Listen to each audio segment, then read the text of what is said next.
chuchotée.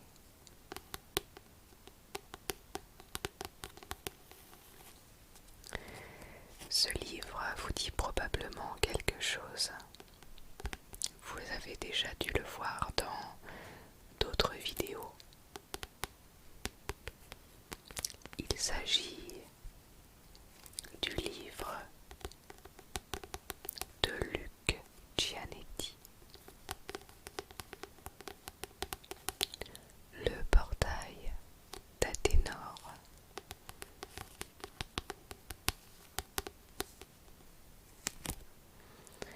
Comme d'autres ASMR artistes, Luc m'a contacté pour savoir si ça m'intéresserait de faire une lecture chuchotée d'une petite partie de son livre.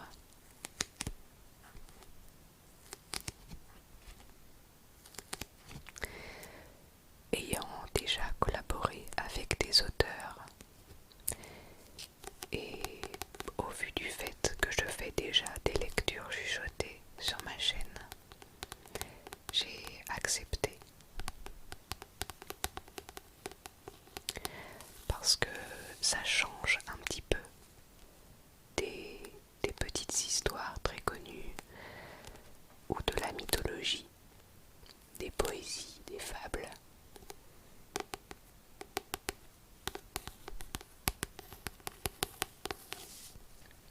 Donc je vais lire le début du livre.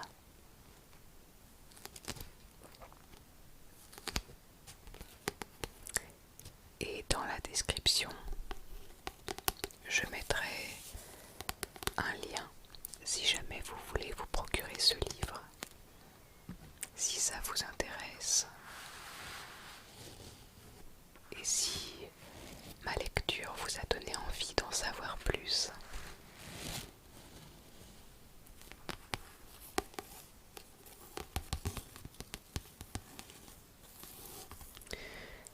Je vais d'abord lire le résumé du livre. Une étrange secousse vient d'ébranler les terres éternelles. Nul n'en connaît la cause, mais l'on murmure que le légendaire portail d'Athénor, qui conduit au faste et fantasque milieu, aurait réapparu. Serait-ce sous l'impulsion de l'Ordini, ce sombre ordre corrompu, ou est-ce le fait de l'étrange fantôme qui hante dernièrement les grandes villes? Pour Aline d'une part, Nathaël, Jao et Stan de l'autre, c'est l'occasion de percer l'un des plus grands secrets du monde et de partir à l'aventure accessoirement.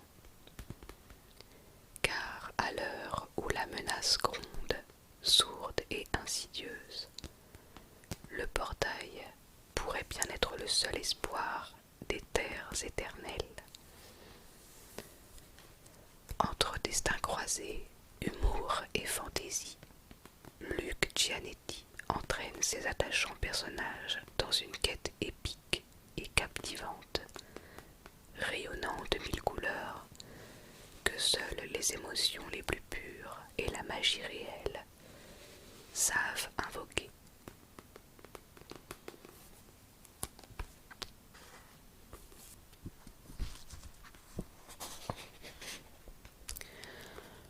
Le portail d'Athénor.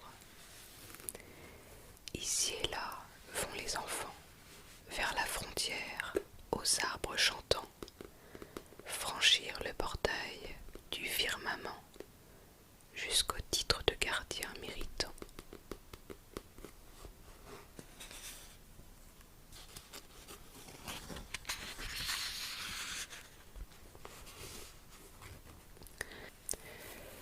Une soirée mouvementée. Cela faisait longtemps à la taverne de la Plume Rouge qu'il n'y avait eu si peu de clients. n'arrangeait pas le moral de son propriétaire. Le fait de passer la soirée à ruminer derrière le comptoir faisait naître en Monsieur Clément une frustration grandissante, ce qui n'était pas le cas de sa compagne. Malena était une femme très calme et réservée. Rien ne pouvait changer la douceur de son regard, ni la bonhomie affectueuse et rassurante de sa personne, qu'elle témoignait au quotidien, que ce soit avec Monsieur Clément ou ses clients.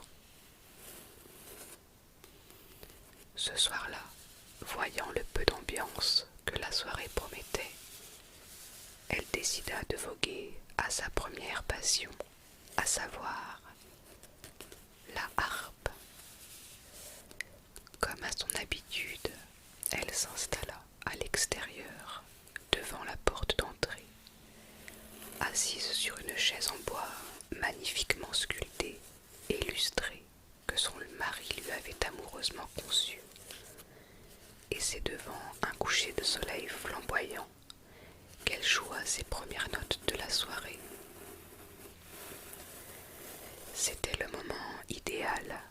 Elle aimait à confier que son moment préféré pour jouer était la tombée de la nuit.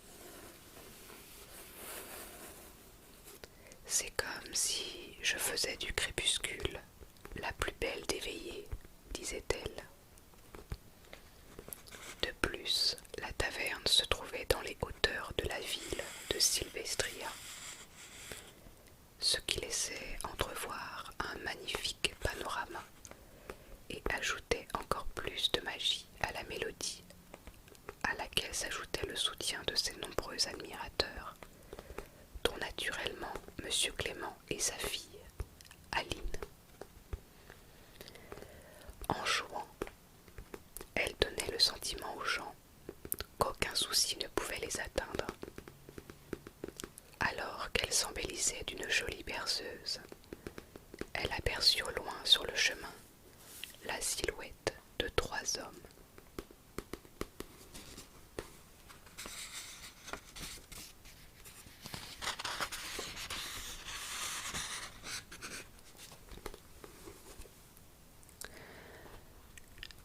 Après réflexion, c'était plutôt 3 jeunes adolescents.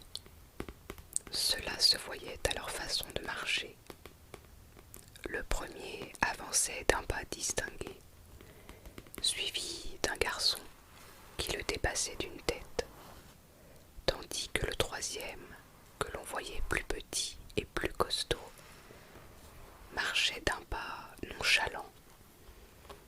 Il n'y avait aucun doute, pour elle, c'était Nathaël, Jao et Stan, 3 habitués. « Bonsoir les garçons, s'écria-t-elle, alors qu'ils arrivaient devant la porte. « Bonsoir, Madame Clément, s'exclama Nathaël, réjoui de la revoir. « Comment allez-vous ce soir ?» ajouta Jao. « Très bien, merci, répondit-elle avec un grand sourire. « Comment vas-tu, Stan ?» Celui-ci, qui se cachait derrière Nathaël, fut pris d'une profonde gêne.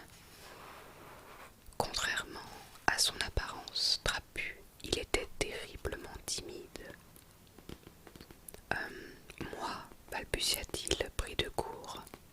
Ça va bien, dame, merci beaucoup, acheva-t-il d'un rire forcé. Il s'empressa d'entrer avant qu'elle ne puisse remarquer que son visage virait au rose pâle. Il a le béguin pour elle, Nat, c'est certain maintenant, lança Jao d'un sourire farceur en entrant à son tour. Le visage de Stan passa du rose pâle à un rouge vif. Ce n'est pas vrai, répliqua-t-il en croisant les bras. À en juger par leur apparence, les 3 garçons avaient moins d'une vingtaine d'années et semblaient être très fusionnels. Ils se dirigèrent vers leur table habituelle au fond de la salle. Pourquoi ne pas lui dire, lui suggéra Nathaël en s'asseyant. Nathaël était le plus mature des trois, très poli et généreux. Dans l'âme, il était toujours habillé de vêtements bas à sa taille, toujours un poil plus grand, mais ça lui allait assez bien, tout comme la frange sur le côté de ses cheveux bruns. Mon pauvre ami, s'écria Jao en enlaçant Stan d'un seul bras. De toute façon, tu es beaucoup trop jeune pour elle. Jao était le plus grand et le plus fanfaron de la bande. Il ne se passait pas un jour sans qu'il ne se donne à fond pour ses amis, ce qui suscitait l'admiration de Stan, distrait et rêvasseur, qu'il aimait énormément. « Qu'est-ce que tu m'énerves, toi ?» grogna ce dernier en retirant le bras de son épaule. Il serait malhonnête de nier que l'arrivée des trois camarades avait redonné vie en un instant à la taverne de la Plume Rouge. Ils étaient très appréciés des propriétaires, et il est vrai qu'on ne se lassait jamais d'eux. Ce n'était pas le cas de tous. L'exemple le plus frappant était celui de Monsieur Vermeil, qui depuis quelque temps venait tous les soirs. Il avait pour particularité de ressasser de vieux contes dès qu'on commençait à lui parler. À première vue, cet homme n'inspirait guère la sympathie, toujours habillé d'un tas d'habits noirs délavés, d'une longue cape de même couleur, à la base enroulée autour de lui, ne laissant voir de sa personne que ses cheveux tout aussi noirs attachés en arrière. Il était grand et sa tenue le rendait téméraire. Cependant, il paraissait toujours accablé et désabusé, sauf quand il racontait une de ses histoires. Il prenait d'un coup un ton très impliqué. Ce soir-là, il était bien présent, toujours dans le même coin. 3 tables devant le comptoir, 2 tables à gauche. Monsieur Clément, qui essuyait un dernier verre, se dirigea vers les garçons. « Salut les gars, lança-t-il. C'était un homme assez massif, portant toujours une salopette bleue de travail. Il était assez rustre, mais d'une grande tendresse intérieure. « Bonsoir Gérald, répondirent les garçons. Attendez-vous beaucoup de monde ce soir ? Demanda Nathaël. Hélas, je pense que la soirée ne va pas évoluer. C'est vrai que ça ne se bouscule pas, fit remarquer Jao, tout en jetant un œil derrière lui. Toutes les tables au centre étaient vides. On ne pouvait qu'apercevoir Monsieur Vermeil, toujours immobile, qui écoutait Malena, tandis que le petit groupe qui était là jusqu'à présent se préparait à partir.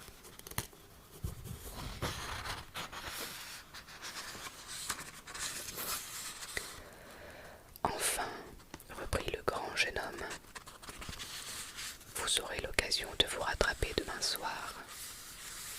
Effectivement, demain fera place à la fête, s'enthousiasma Monsieur Clément. Je peux compter sur votre présence.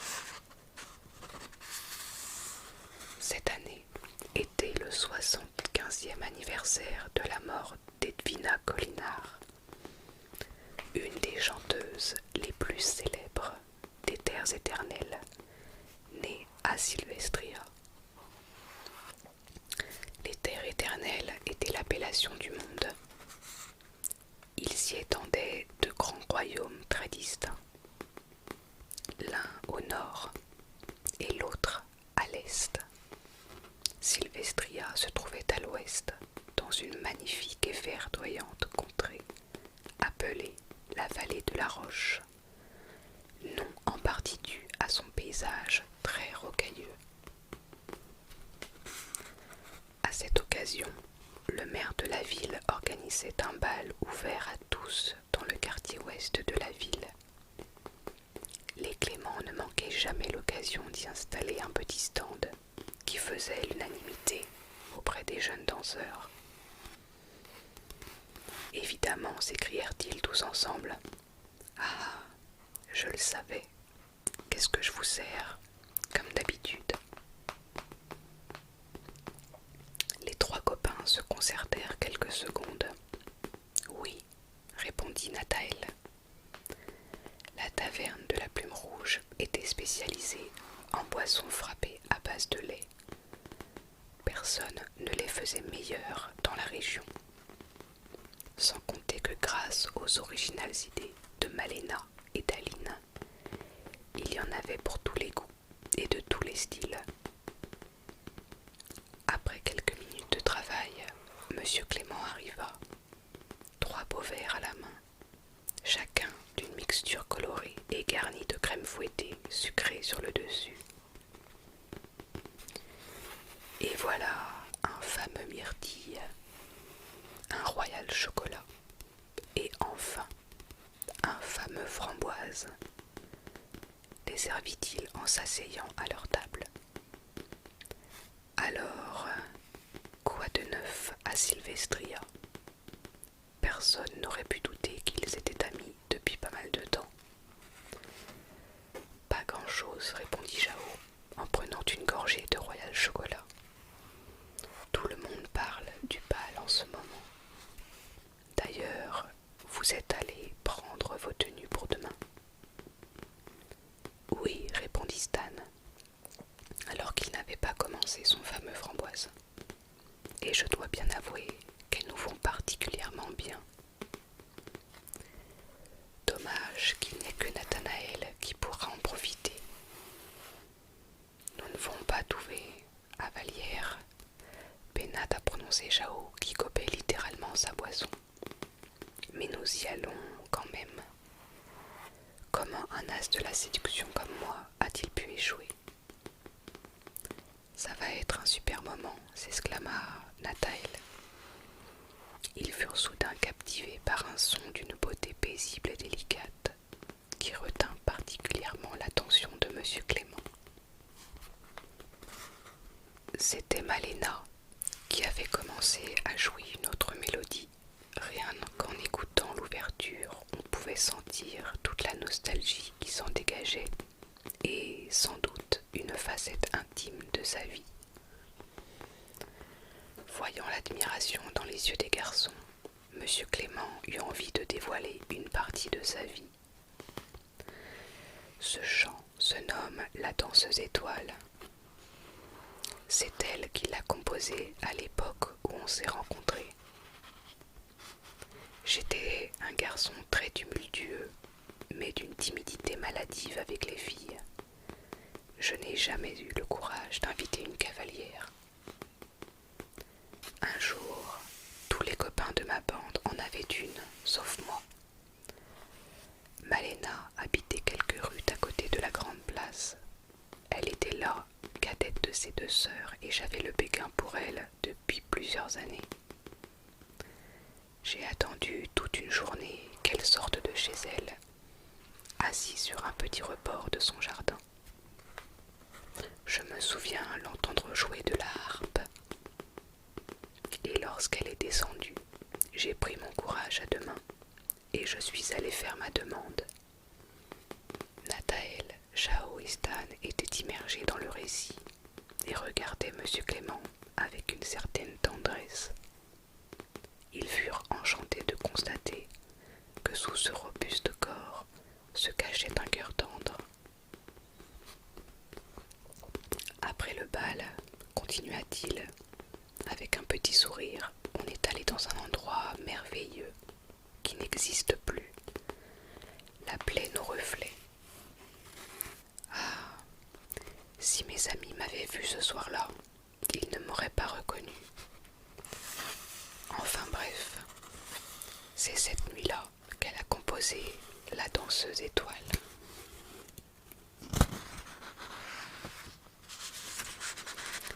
Il y eut un grand silence.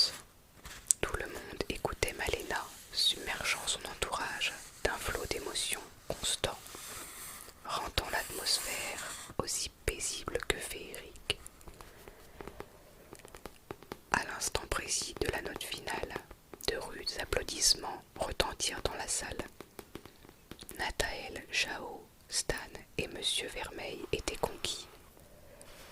Cependant, ils purent entendre, parmi le fort claquement qui résonnait, quelqu'un qui applaudissait de manière plus féminine. C'était Aline, la fille des Clément, qui était descendue de sa chambre pour participer à l'acclamation de la salle.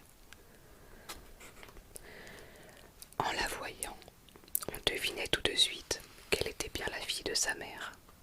La même finesse des traits du visage, la même douceur du regard, agrémentée de longs cheveux lisses et d'un noir profond. Malena fut très touchée, surtout lorsqu'elle fit face à son public en revenant à l'étage poser l'instrument.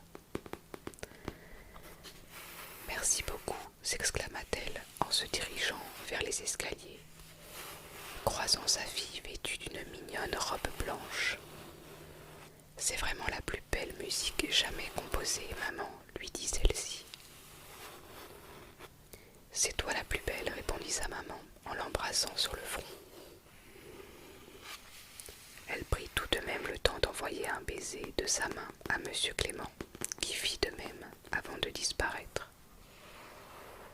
Voyant son père et les garçons dans la salle, la jeune fille s'invita à leur table. « Coucou tout le monde » s'écria-t-elle en s'asseyant à son tour. « Salut Aline » s'exclamèrent les garçons. Ils étaient vraiment de simples connaissances et ne se voyaient jamais en dehors du restaurant familial. « Ce soir, ne te couche pas à l'aube comme d'habitude, » grogna monsieur Clément. « Ne t'inquiète pas, papa. De toute manière, on peut toujours dormir l'après-midi, » suggéra Stan, alors qu'il prenait une grande gorgée de fameux framboises. Monsieur Clément lui lança le regard de la mort, ce qui le fit s'étouffer sur le coup. « Non, c'est complètement ridicule de faire une chose pareille, » s'empressa-t-il de rectifier en s'essuyant le nez dont la boisson était sortie. « Alors, comment ça va en ville en ce moment ?» demanda-t-elle. « Vous allez au bal ?»« Bien sûr, » répondit Jao. « Et toi ?»« Pareil, mais je serai au stand, pas sur la piste de danse. De toute manière, je n'aurais jamais pu y aller. » « Pourquoi ça ?» s'étonna Jao, dont l'espoir de l'inviter venait de s'évanouir en un instant. « Oui, ma chérie, pourquoi donc ? Parce que tu aurais étranglé et envoyé en exil aux confins des terres éternelles le seul cavalier que j'aurais trouvé. » « Mais non, voyons. Je n'aurais jamais fait une chose pareille, » s'indigna monsieur Clément. Un court silence s'installa avant d'éclater en fou rire général. « Et Jao, » chuchota Stan au milieu du chahut, « c'est le moment de faire ta demande à Aline. » Celui-ci, régurgitant sa lampée de royal chocolat, étreignit Stan avec son coude, alors que celui-ci peinait à se retenir de rire. Il est vrai qu'Aline plaisait beaucoup aux garçons en général, mais elle était différente des autres filles. Elle passait la plupart de son temps libre à lire des romans, au grand désespoir de monsieur Clément, qui aurait préféré qu'elle joue d'un instrument de musique comme sa mère. Sinon, tout roule à Sylvestria, affirma Nathaël pour répondre à la question d'Aline. Comme on disait, tout le monde parle du bal en ce moment. Sans parler de la rumeur, ajouta Jao en finissant d'un trait sa boisson. Apparemment, cette nouvelle suscita l'étonnement des Clément. Pas étonnant, vu qu'ils habitaient dans les hauteurs. Quant à monsieur Vermeil, dont personne ne savait où il logeait, il parut très intéressé par la conversation. Ses yeux, habituellement figés, se tournèrent légèrement en direction du petit groupe.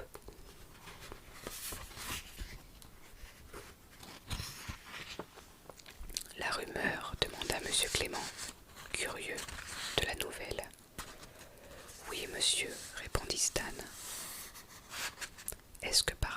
vous auriez senti l'étrange secousse de la semaine dernière.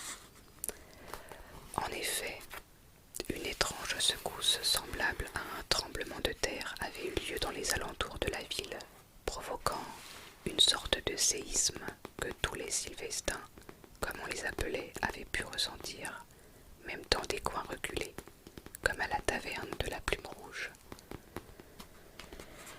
Monsieur Clément et Aline approuvèrent d'un signe de tête. Une poignée de gens, continua-t-il, pensent que ce phénomène a un lien avec une vieille légende. Monsieur Clément et sa fille se regardèrent d'un œil. Ils prétendirent que la secousse pourrait être la réapparition d'un portail, révéla Jao. Ce qu'il venait de dire attira l'attention de monsieur Vermeil, qui écouta davantage la conversation. Cette fois, il se tourna franchement en direction du groupe. Comment les gens peuvent-ils croire à ces sornettes ? S'indigna monsieur Clément.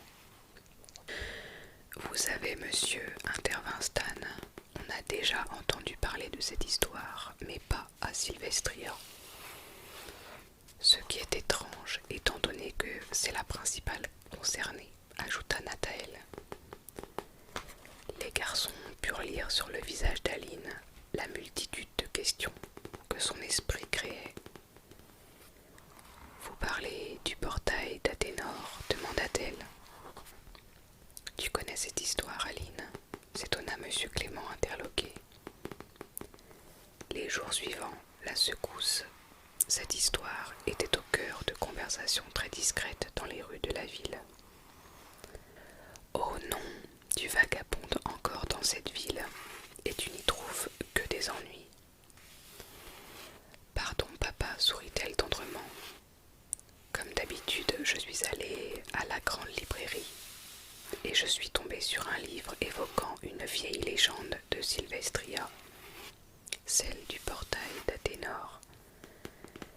J'ai été très étonnée qu'une petite ville comme la nôtre puisse avoir en son cœur un tel secret. Ce qui est étrange, c'est que ce bouquin n'a pas de titre et qu'il est écrit à la manière d'un journal intime. Il parle d'un portail, mais aussi d'un monde caché qui se trouverait derrière les 1000 lieues. Avant de descendre, j'ai lu une phrase magnifique qui représente ce monde. Les 1000 lieues se font resplendir par la magie réelle que seul un cœur d'enfant peut créer. Cette phrase fut comme un coup de massue dans le cœur de monsieur Vermeil, qui pour la première fois de la soirée se leva et marcha lentement en direction du groupe.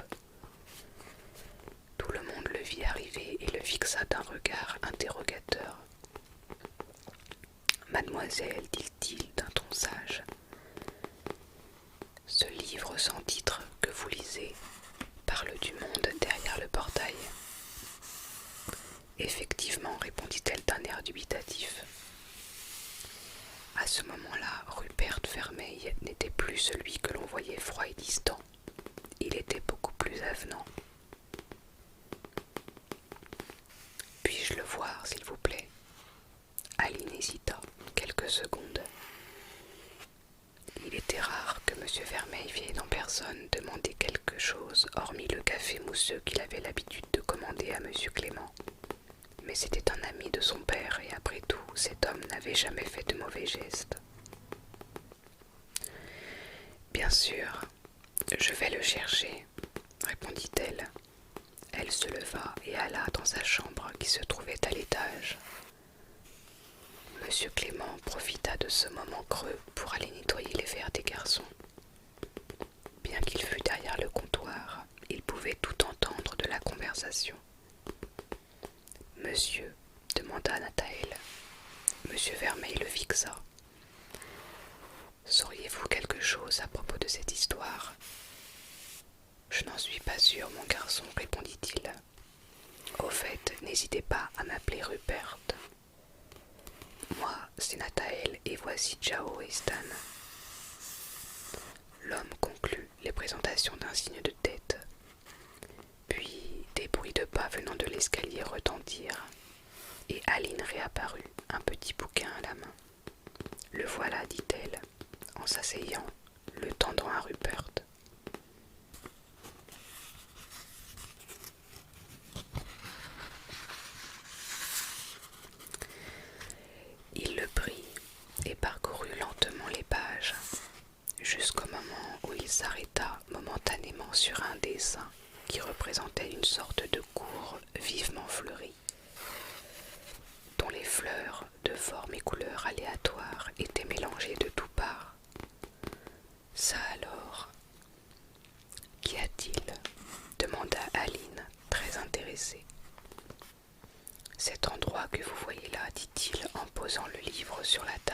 se nomme le jardin de la Rose Blanche. D'après ce que je sais, le monde qui se trouve derrière le portail est gorgé d'endroits insolites comme celui-ci, où les fleurs semblent pousser aléatoirement. Il serait similaire à un monde imaginaire qu'un enfant aurait créé. Étonnant, puisque la fonction du portail est de combattre. De combattre, monsieur, demanda instantanément Stan. Je veux dire Rupert. Combattre qui? Ajouta Jao. Toute force du mal, répondit-il, le regard toujours plongé dans un vide profond. Aline et les garçons commencèrent à prendre au sérieux le récit de Rupert. Est-ce que ça suffit, Aline? Interrompit brusquement monsieur Clément. Il fit le tour du comptoir et s'avança vers eux. Rupert, cria-t-il d'un ton ferme, que ce soit clair. Cette légende n'est qu'une légende, une histoire fantaisiste inventée de toutes pièces. La réaction de monsieur Clément suscita autant l'étonnement que l'inquiétude. Après quelques secondes de silence, Rupert répondit d'un ton rassurant. « Bien sûr, Gérald, » approuva-t-il en jetant un regard vers les enfants. « Ce n'est qu'une légende. » Et la secousse de la semaine dernière n'était sûrement qu'un simple tremblement de terre. Ceux qui parlent de cette légende ou de ce portail ont perdu la tête. À ce moment précis, monsieur Clément se rendit compte qu'il venait de jeter un froid dans la pièce. Bref, je vous annonce que je vais fermer d'ici 15 minutes. Passez tous une bonne nuit, conclua-t-il en s'éloignant. Viens, Aline. Rupert s'avança vers elle et lui rendit le livre. Gardez-le en sûreté, dit-il tout bas, avant de se hâter vers la sortie, sa cape noire suivant le mouvement. Nathaël, Jao et Stan se regardèrent une fraction de seconde, avant de bondir littéralement de leur chaise et de le courser. Rupert, crièrent-ils à tour de rôle, alors qu'ils dévalaient une pente assez glissante pour être le théâtre d'un drame. Celui-ci réagit et se retourna. Si vous voulez en savoir plus, rejoignez-moi demain dans l'après-midi, place de la Division. Ils acquiescèrent d'un signe de tête, mais Rupert se retourna et fila sur le sentier, mettant un terme à cette soirée mouvementée, et laissant Nathaël, Jao et Stan seuls sur ce chemin qui menait à la ville. Chemin qu'ils empruntèrent dans la nuit noire. Ils virent la taverne s'éloigner dans un fond obscur, déjà impatients de retrouver l'homme à la cape noire et d'avoir des réponses à leurs folles questions. Donc voilà, c'était le premier chapitre de ce livre. J'espère que cette lecture vous aura plu.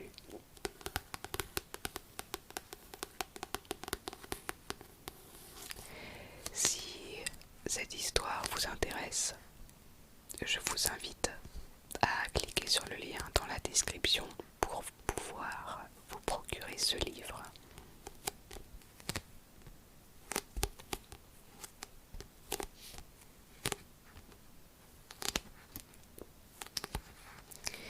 J'ai essayé de lire tout en faisant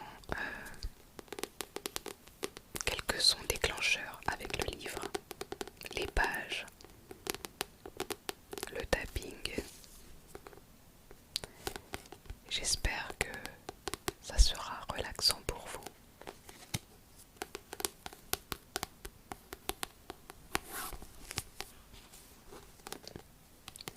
Je n'ai pas pu beaucoup bouger pendant cette lecture parce que j'ai du matériel assez homemade et du coup je n'ai pas beaucoup d'espace pour me positionner, pour bouger le livre, puisque je suis très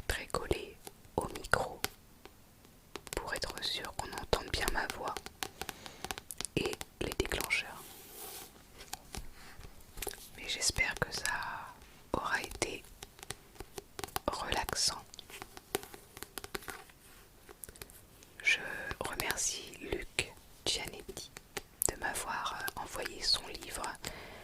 Je n'ai pas fini de le lire. Je suis à un petit peu plus de la moitié. Et personnellement, j'aime beaucoup. Pourtant, je ne suis pas une personne qui lit beaucoup de fantasy ou de science-fiction, puisque j'ai une préférence pour les témoignages, les histoires vraies.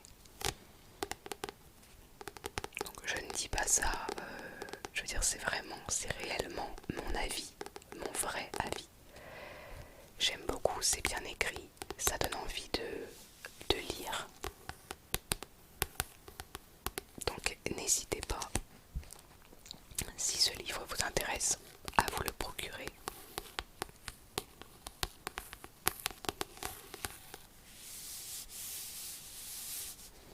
Le portail d'Athénor. Le portail d'Athénor par Luc Gianetti. J'espère que je prononce bien le nom de famille.